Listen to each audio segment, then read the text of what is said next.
இங்கே ஏற்கனவே ஒரு குழப்பம் இருக்குது. இவர் சி ஜோசப் விஜயா, வெறும் ஜோசப் விஜயா, விஜயா, இப்படி ஏற்கனவே ஒரு குழப்பம் இருக்குது. இங்கே பிளைனாக வந்து பார்த்தீங்கன்னா ஸ்டாலினா விஜயா, விஜயா ஸ்டாலின். இதோட சினிமாவாடா இது? சினிமாவா இது? அந்த பாட்சாவாடா வெட்டுக்கிளியா இந்த வெட்டு புலியா அப்படி தானே கேட்குறதா இருக்கு. வெட்டுக்கிளியா வெட்டு புலியா பாருங்க. எப்பயாவது நீங்கள் வந்து எம்ஜிஆர் ஏஐயில் பார்த்துருக்கீங்க? நான் எட்டி எட்டி ஒதுக்கிறாரு மாலை போட வந்து அந்த மாதிரி. உள்ளபடியே சந்தோஷப்பட்டேன் நான். மனசு அப்படியே குளிர்ந்து போச்சு. இது பைத்தியம் போல டீ கடையில் வந்து நின்றுக்கிட்டு அங்கே நின்றுட்டு விரல தூக்கிட்டு யாருமே பார்க்கல, ஆனால் விரல தூக்கி காட்டுறான்.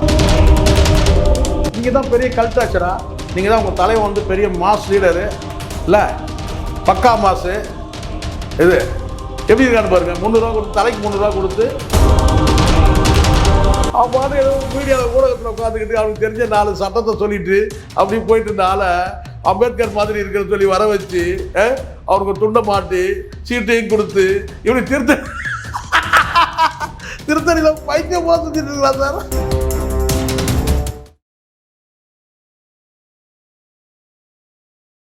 சார் வணக்கம். சார் வணக்கம் சார். வணக்கம் சார். விஜய் அவர்கள் வந்து இந்த பிரமாண பத்திரம் தாக்கல் பண்ணியிருக்காரு. அது இல்லாமல் வந்து வேட்பு மனுவும் தாக்கல் பண்ணியிருக்காரு.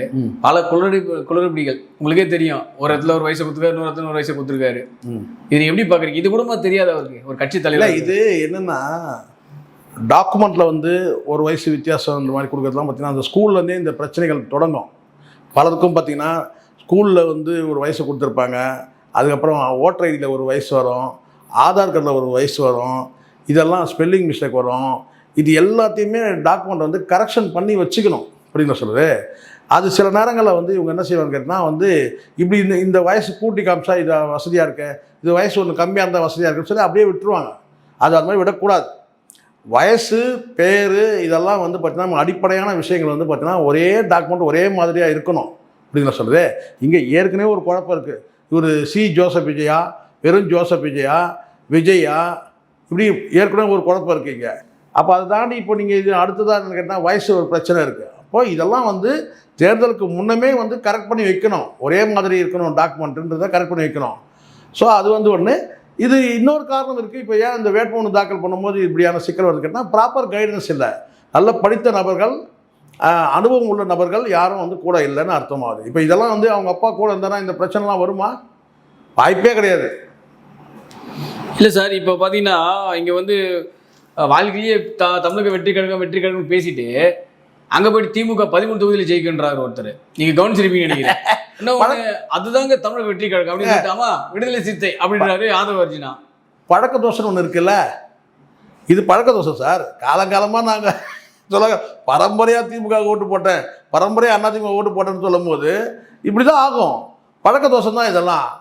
ஏற்கனவே வந்து சரி, அதை தாண்டி நீங்கள் வந்து ஒரு கட்சியில் வந்து ஒரு 4 வருஷம் 5 வருஷம் இருக்கணும். வருஷத்துக்கு ஒரு கட்சி மாறினீங்கன்னா குழப்பம் உங்களுக்கு வரதானே செய்யும். ஆதவ அர்ஜுனா விசிகா கேட்டது தான் பெரிய ஒரு காமெடியான விஷயம். நடிகை சேரன், இயக்குனர் சேரன் அவர்கள் விஜய் ஓட்டு வெளுத்து வாங்கியிருக்காரு.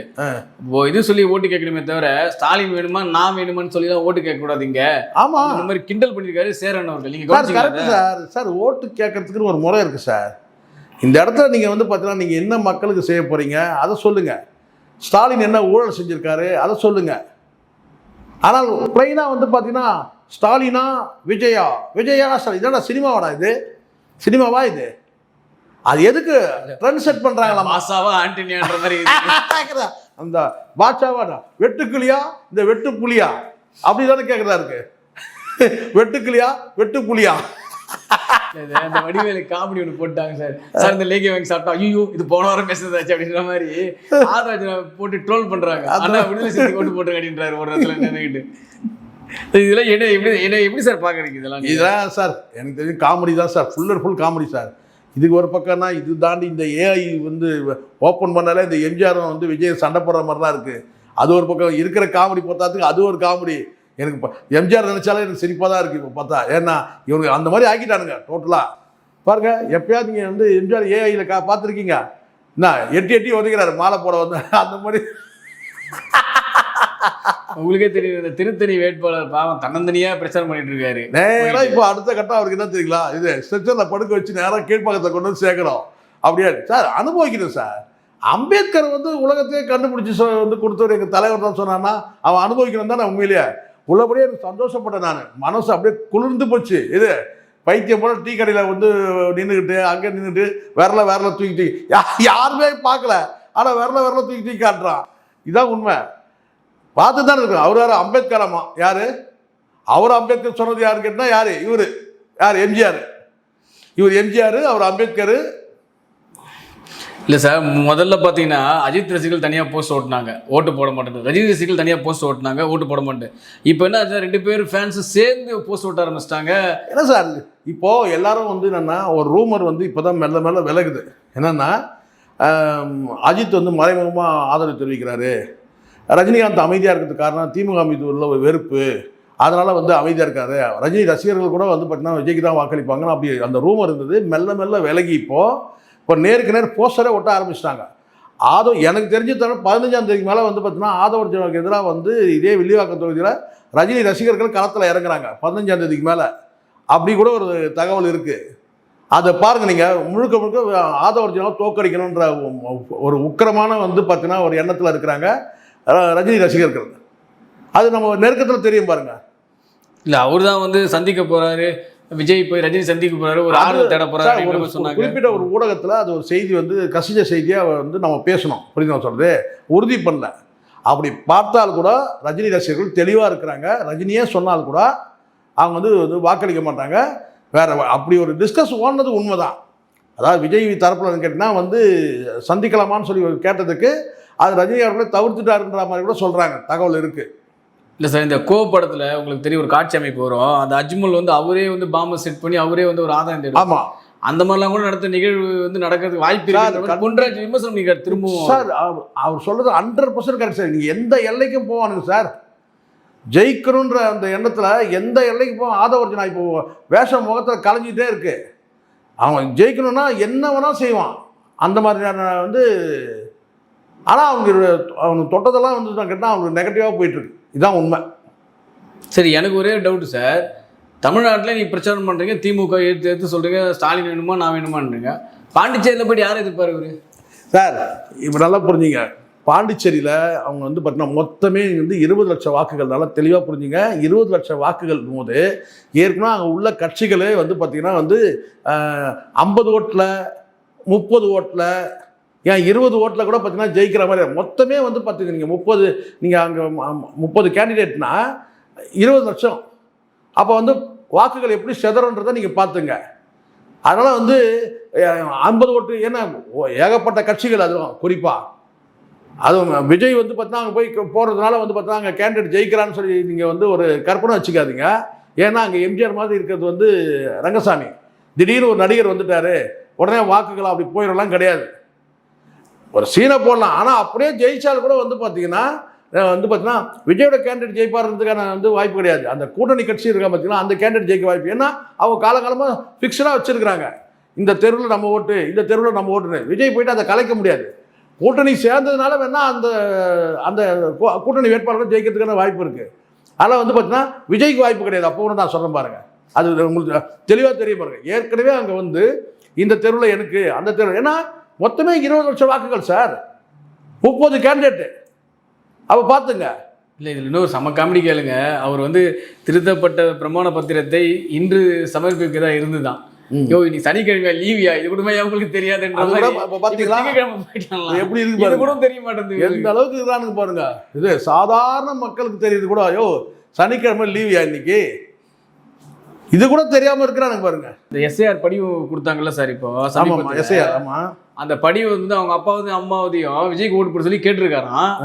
அவங்க வந்து விஜய்க்குலாம் நான் போட்டு மாட்டேன், நான் திமுக தான் அவங்க அப்பா அம்மா போடணும், அதை மறைச்சு வச்சுட்டேன். நம்ம அதை மறைச்சு ஒழிச்சு வச்சு ரீல்ஸ் போட்டுருக்காங்க சார். இது நல்லா புரிஞ்சுங்க. இதெல்லாம் வந்து ரொம்ப உங்களை பார்த்தா எனக்கு பாவமாக இருக்குது. விஷம் வச்சு கொல்லுவோன்னு சொல்லிச்சு ஒன்று. இது வாக்களிக்கல்னா விஷம் வச்சு கொல்லணும். அப்படி பார்க்கும்போது இது ஒன்றுமே கிடையாது. இது எஸ்ஐஆர் படிவு தானே மறைச்சி வச்சுக்கிறாப்புல. ஆனால் வந்து விஷம் வச்சே கொல்லாம விட்டானே அதை பாருங்க. ஏன்னா ஒன்று சொல்லிச்சுல்ல விஷம் வச்சு கொல்லுவேன்ட்டு. 8 பேர் ஓட்டு போடலாம் விஷம் தான், விஷம் வச்சு கொல்லுவேன்னு சொல்ல. அதுதான் அந்த மாதிரி தான் நான் அதை விட இது பெட்டர்னு நான் நினைக்கிறேன். இந்த ரோகிணி தேட்டர் உரிமையாளர் அவங்க பையன் நினைக்கிறேன், இன்னைக்கு வந்து ஏதோ கூட்டம் போடுறாராம். ஆமாம், 300 ரூபா கொடுக்குறேன்னு சொல்லி வாட்ஸ்அப்பில் வந்து வைரல் ஆயிடுது. நீங்கள் தான் பெரிய கல்ட்டாச்சரா, நீங்கள் தான் உங்கள் தலைவன் வந்து பெரிய மாஸ் லீடரு இல்லை, பக்கா மாசு. இது எப்படி இருக்கான்னு பாருங்க. 300 ரூபா கொடுத்து, தலைக்கு 300 ரூபா கொடுத்து கேவலமாக இருக்குது. விஜய் அவர்கள் வந்து சமீபத்தில் தெரியும் நினைக்கிறோம், நீங்கள் பேசிட்டு வந்தார் திருச்சி கிழக்குல. அதுக்கப்புறம் 3 நாளாக எங்கேயுமே வெளியிலேயே வரல. ரெஸ்ட்டு லீவுனா நம்ம டயர்டாகிட்டு இருப்பார்ல சார். எலெக்ஷன் 1 வருஷம் இல்லை சார். சார் அதை பற்றி அப்படிங்களா சார், நிற்கிறவன் எவனோ நிற்கிறான், புரியுதா சார்? இவனுக்கே தெரிஞ்சிச்சு வந்து திருச்சி கிழக்குல ஜெயிக்க போகிறதில்ல, பெரம்பூரையும் ஜெயிக்க போகிறதில்ல, அவனுக்கே தெரியுது. அப்போ என்ன, அவ்வளோதான். அப்படியே முதலமைச்சர் ஆகாதுன்னு தெரிஞ்சிருச்சு. இனி முதலமைச்சர் ஆக முடியாது, அவருக்கு கற்பனை உலகத்தில் இருந்தான், அது நடக்கான்னு தெரிஞ்சிச்சு. இனி வந்து பார்த்தீங்கன்னா வந்து ஒரு நபர் இனி வயசுக்கு வந்தா என்ன, வரலன்னா என்ன, ஒரு நபர் வந்து போட்டிருக்காரு, டுடே விஜய் ப்ரோக்ராம் 10 மணிக்கு பனையூர் ஹவுஸ், 1 மணிக்கு பனையூர் கிச்சன், 4 மணிக்கு பனையூர் பால்கனி, ஆமாம், 8 மணிக்கு பனையூர் பார். அப்புறம் அந்த நடிகை இது அவ்வளோதான் சார் ப்ரோக்ராம் போட்டிருக்காங்க. என்னங்க இது, ரொம்ப தப்புங்க இது. போங்க, ப்ரோக்ராம் அவ்வளோ ரொம்ப தப்புங்க இது. என்ன சார் பண்ண, அதெல்லாம் தப்பு, அதெல்லாம் ரொம்ப தப்பு. ஒரு ப்ரோக்ராம் போனால் கரெக்டாக பண்ணாங்க. 10 மணிக்கு பார்னு சொன்னால் 11 மணிக்கு அதை சொல்ல வேணாமா? அவ்வளோதான். ஆனால் ப்ரோக்ராம் கரெக்டாக பண்ணியிருக்காப்புல, புரியுதா சொல்றது? இடையில வந்து பார்த்தீங்கன்னா வந்து புஷியானது உள்ள வந்து பார்த்தீங்கன்னா வந்து காலுக்கு வந்து தைலம் தேய்ச்சி விடுறது, அதெல்லாம் வரலையே, அந்த டைம்லாம் வரலையே. இல்லை சார், ஒருத்தர் வந்து சொன்னார், வாழும் அம்பேத்கரே வந்து விஜய் தான் இருந்தார், திருத்தணி வேட்பாளர் தாவே கேட்பார். வாழ்ந்து இருக்கிற மனுஷன் வாழ்ந்து கட்டுறான், மனுஷன் வாழ்ந்து கட்டுறான், வாழ்ந்து கட்டோன்னு கேள்விப்பட்டிருக்கீங்களா நீங்கள்? அது இவன் தான். இது அவன் ஏதோ மீடியாவில் ஊடகத்தில் உட்காந்துக்கிட்டு அவனுக்கு தெரிஞ்ச 4 சட்டத்தை சொல்லிட்டு அப்படி போயிட்டு இருந்த ஆளை அம்பேத்கர் மாதிரி இருக்கிற சொல்லி வர வச்சு அவனுக்கு துண்டை மாட்டி சீட்டையும் கொடுத்து இப்படி திருத்தணியில் பைத்தியம் போல சுற்றிட்டு இருக்கிறான் சார். உள்ளபடி உங்களுக்கு தெரியுமா, ஊடகத்தில் அம்பேத்கர் முகம் உள்ளதுனால, அந்த சட்டம் தெரிஞ்சதுனால எல்லாமே கேட்டால் அவர்கிட்ட நேராக வந்து சாய்னா நேராக போய் இருந்து சாய்குமார் சொல்லிட்டு நேராக உட்காந்துருங்க. அவங்களுக்கு தெரிஞ்ச வந்து சட்டத்தை ஏதோ சொல்லிட்டு இருப்பாருன்னு வச்சுங்களேன். ஆனால் வழியை கூப்பிட்டு நீங்கள் அம்பேத்கர் மாதிரி இருக்கிறீங்க, இந்தாங்க துண்டை பிடிங்கன்னு சொல்லி தோளில் போட்டு சீட்டையும் கொடுத்து, இப்போ பார்த்தீங்கன்னா அதோட ஒரு படி மேலே போயிட்டாப்புல. யார் இவர்? என்னன்னாக்கா, எங்கள் தலைவர் தான் அம்பேத்கரை உலகத்துக்கு அடையாளம் காட்டினவரே எங்கள் தலைவர் பேசுகிறான் சார். அந்த பாவத்துக்கு அவன் அனுபவிக்கிறான் பாருங்க. எவ்வளோ பேர் லெஜெண்டு அண்ணா இது அம்பேத்கர் அவமானப்படுத்துறதுக்கு அவன் படுற பாடு பார்த்தீங்களா? இப்போ புரியுதுங்களா? மிகப்பெரிய ஒரு ஜீனியஸ் வந்து ஒரு புனிதமான ஒரு மகான்களெல்லாம் வந்து நீங்கள் வந்து கேவலப்படுத்துறீங்கன்னா உங்களுக்கு இப்படி தான் தண்டனை கிடைக்கும். அது ஒரே உதாரணம் தான் இந்த சாய்குமார். இல்லை சார், இது பாருங்க, பைத்தியம் போல சுற்றிட்டு இருக்கிற பாருங்க, தெரு தெரு. இல்லை சார், அவர் வந்து டீ கடைக்கு போகிறாரு, எல்லாரும் டீ சாப்பிடுங்க வாங்கன்னு கூப்பிடுறாரு.